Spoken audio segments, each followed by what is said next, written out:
கரு வெட்டி கட்டி மச்சினி மனசுல அம்பு விட்டான். மச்சினி கண்ணாடி மாட்டி கேட்டு என்ன பார்த்து நச்சுன்னு கண்ணடிச்சான். சுந்தமா புத்தி இல்ல மச்சானே, சொல்றதும் கேட்பதில்ல மச்சானே.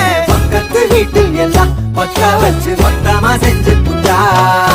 வாழ்க்கைய கெடுத்துட்டங்க மச்சானே, வந்தது அழுதிடுவா மச்சானே. ஏதாச்சும் பேச போனா உன் தங்கச்சி எட்டித்தான் ஓடி போவா. சாவிங்க என்ன பகலிங்க என்ன, உன்னுள்ள வச்சேதான் காப்பானே உன்ன. இந்த சோகம் பக்கம் வந்தா எதிரே நின்னு மோதி வெற்றி கொள்வானே. வங்கள்